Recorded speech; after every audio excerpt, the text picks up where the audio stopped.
Welcome, everybody. Thank you for coming to the Undergraduate Research Symposium. This session will feature three speakers, and I'm going to be the moderator. My name's Mark Harvey. I'm in the Department of Psychology, and I direct the undergraduate research program. And I've been asked to take just a minute and tell you all briefly about the undergraduate research program. It's a program for students in all disciplines. And what we do is we provide grants on a competitive basis for students to conduct research and grants on a competitive basis for students to travel to present their research. We also provide these symposia each semester, so we have a fall one and a spring one for students to present their research, and we also produce a UNC Asheville undergraduate research journal for students to publish their research. So they go through a regular peer review process where their papers are reviewed, and then they have to address requests for revision for their papers. So that's the program in a nutshell. We receive funding to support the program from a variety of sources, including the state, grants, and donors. So I'd like to get started with our first speaker, Lauren Flewelling, whose title, Not Eatin' So Good in the Neighborhood, is a project that was advised by Professor Amina Batata in the Health and Wellness Department. Oh, and I should say, sorry. If you have a cell phone, please silence your cell phone. And the presenter gets 15 minutes to present. I'll give you a 2-minute warning, and then we'll have 5 minutes for questions and answers. So I'll just start the clock now. Thank you.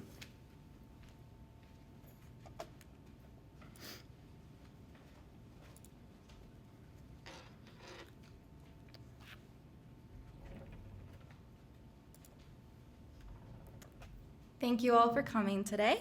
I was honored when I was asked to present my exciting research. My name is Lauren Flewelling, and you may have an idea of what I will be speaking about today based on this layout and my title, which is Not Eatin' So Good in the Neighborhood, which you all may be familiar that Eatin' Good in the Neighborhood is Applebee's logo. So as Dr. Harvey mentioned, Professor Amina Batata is the whole reason I was involved in this. I was invited to originally help entering data, and I quickly became very deeply interested in this issue. So I wanted to start out with this picture. This was taken 3 weeks ago at the press release of this study in Washington, D.C. I was helping check people in, and I thought it was strange that a young child was there in the middle of the day. However, I quickly learned his significance in this issue. So this is Noah Gray, otherwise known as Bingo. He is from NBC's popular television show, The Biggest Loser. So this was the first time the show included children to address the issue of childhood obesity. Bingo quickly became a fan favorite on the show. I think it's important to mention him because oftentimes we don't look at childhood obesity from their point of view. They don't want to grow up being obese. He was teased because of his weight, not able to keep up with kids in sports. So he spoke at the conference about how hard it is for kids to find healthy choices when eating out. So I believe he can serve as a role model for all kids and the need for the industry to create and promote healthier choices for children when they're eating out.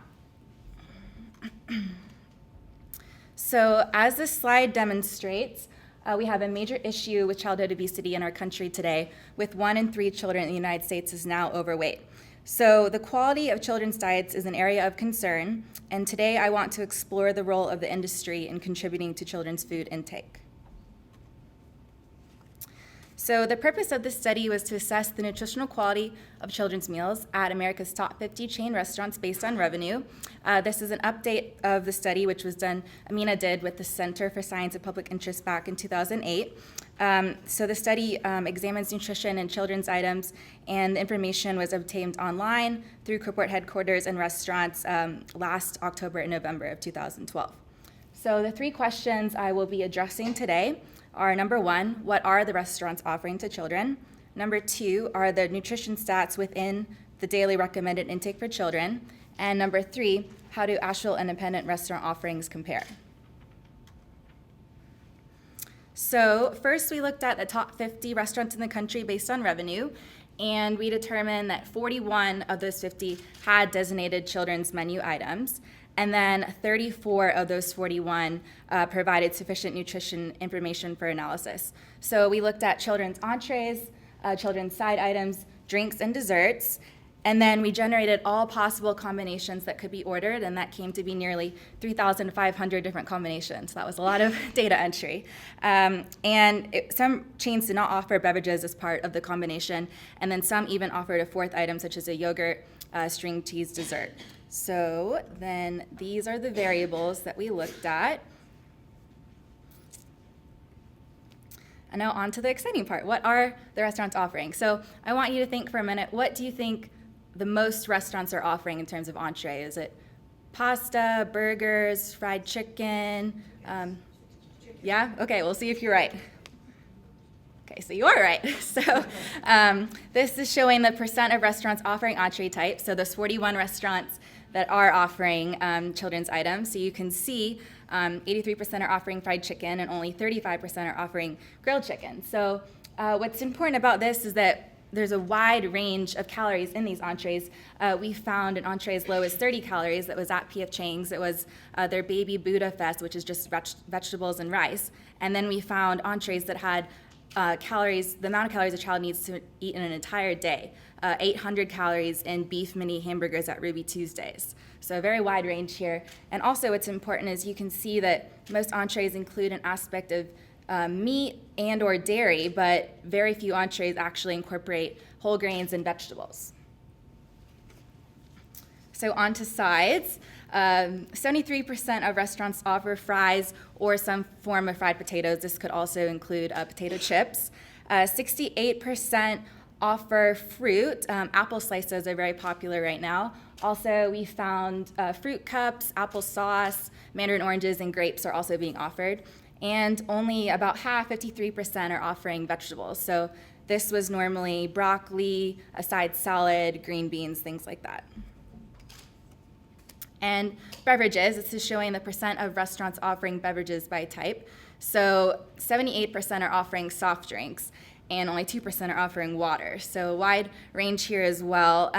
So what's important about this is that about 8 in 10 restaurants are offering soft drinks, which contribute to children's sugar intake. Soft drinks are often very sugary. And then only one chain is actually offering water. Arby's markets bottled water to children.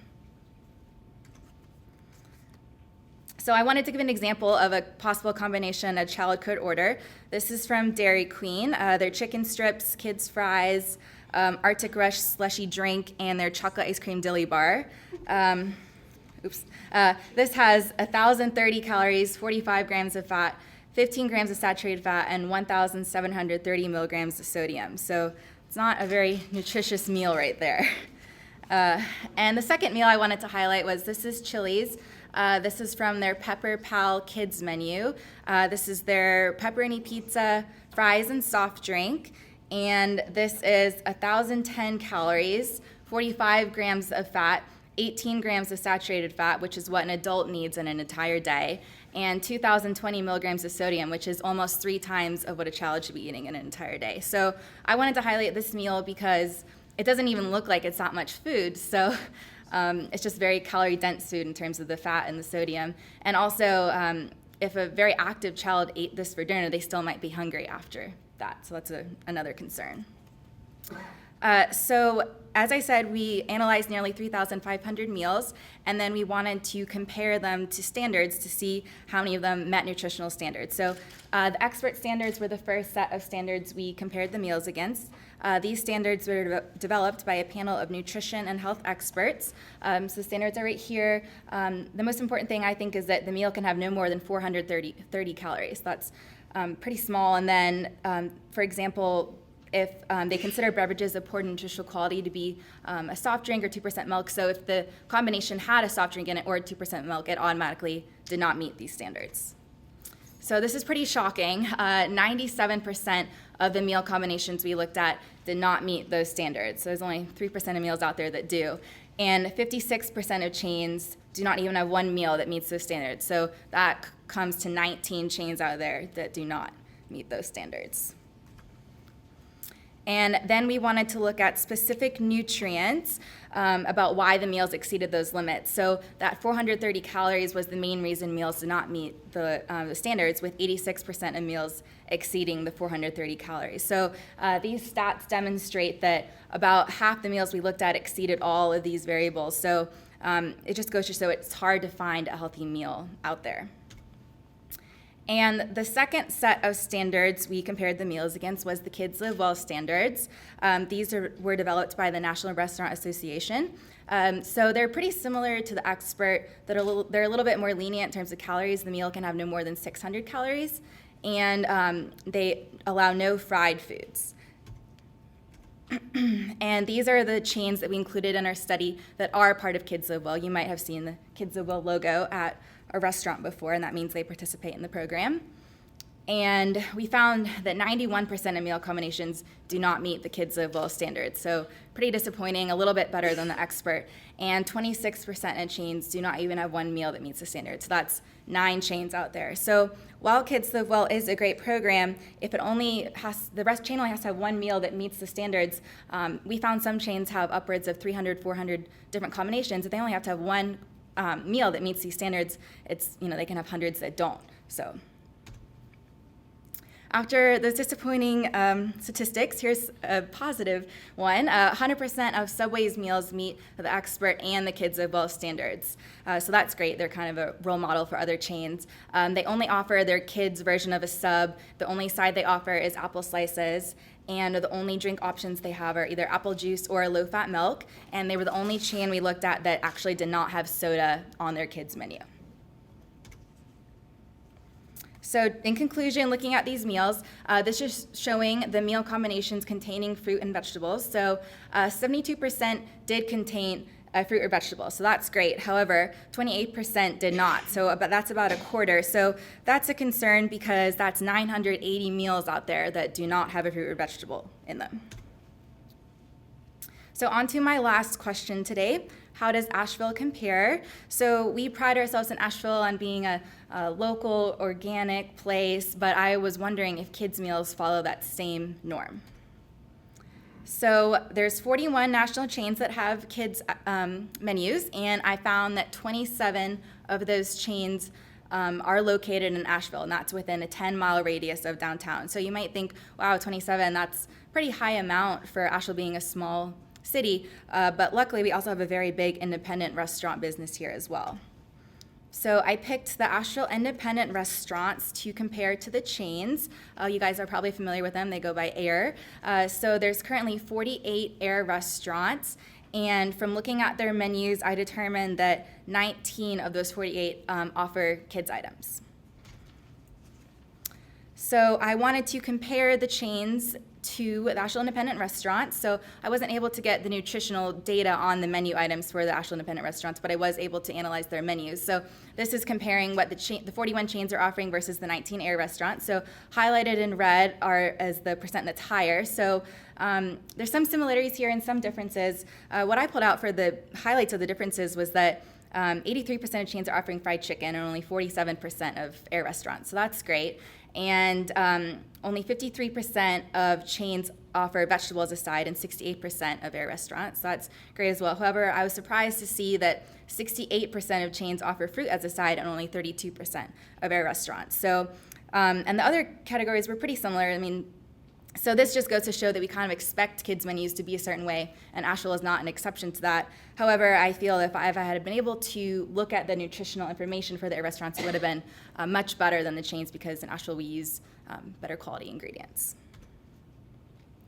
So the conclusions of this, There has been improvement since 2008. Now, fewer restaurants offer soft drinks. More restaurants provide fruits and vegetables as side items. However, there's still a quarter of meals being ordered out there that do not have fruit and vegetables in them. And there is a wide disparity between the calories, sodium, and fat content in menu items at restaurants compared to the recommended daily intake for children. So the stats speak for that if there was more meals that were within the recommended daily intake, we would have seen many more meals meeting those standards. So the implications of this, there's implications for parents, policymakers, and restaurants. So parents should be aware of healthy options when eating out. They should be aware that there is nutritional information out there, and they can look at that prior to going out so they can make the smart choice. Policymakers should enforce stricter regulations on kids' meals so there can be more choices for healthy eating. And restaurants should remove soft drinks from the menu, which would cut back on the calories of the entire meal and also cut back on the sugar intake. They should offer more fruits and vegetables and whole grains as the norm, and by doing that, they would make the healthy choice be the easier choice.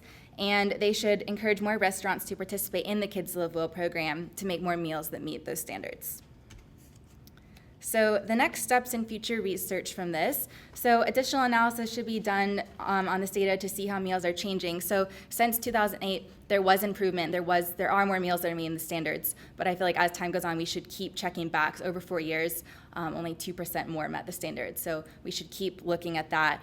We should also do more research on what children are actually ordering when they go to fast food restaurants and what they're eating. The use of food dyes in kids' meals should be further investigated because this is a growing concern with the relationship between food dyes and ADD and ADHD. And finally, a development of a Healthy Kids Eating website or guide should happen to turn this research into a tool that parents can use. I'm hoping to, this summer, develop a guide for parents based on this information about how to make healthy choices when they're eating out. And that is it.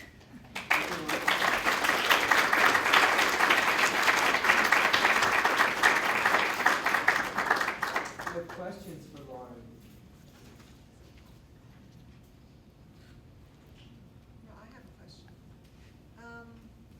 Well, everybody knows that eating out, even in a healthy restaurant, is you're going to have more sodium and fat than you usually have when you cook yourself.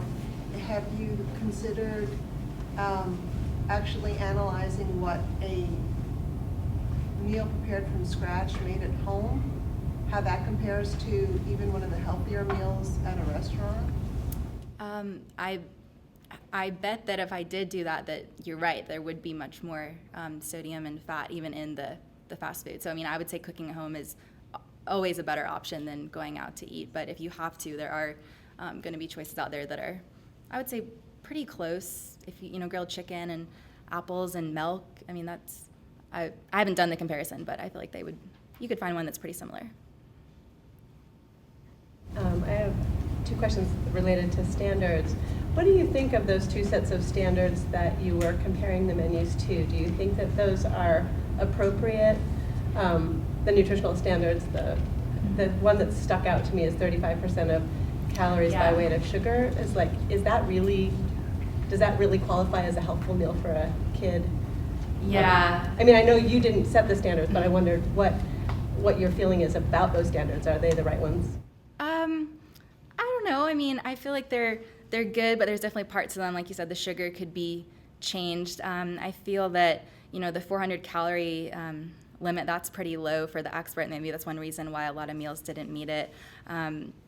But yeah, I feel that the standards could be changed a little bit. Maybe we could have looked at them for, sugars and then fat and sodium separately with other sets of standards in another study. Could you expand upon your last statement? You're talking about developing a tool. That is something that you plan to do? Yeah, this summer I'm planning on turning this research into a website so parents can have all the information right in front of them before they go out to eat to make the healthy choice. So that's incorporating the chains, and then also Asheville to highlight which Asheville restaurants have kids' items that are healthy. Would at that point would you be reaching out to those restaurants to try and get the nutritional information that was lacking? Possibly, yes. It's more just going to be what they have if they offer local produce, things like that. That is something I could try to do, is get that nutritional information. I'm not sure how many of them would provide that, but. We have time for one more question? I have one. What were you most surprised at in your research?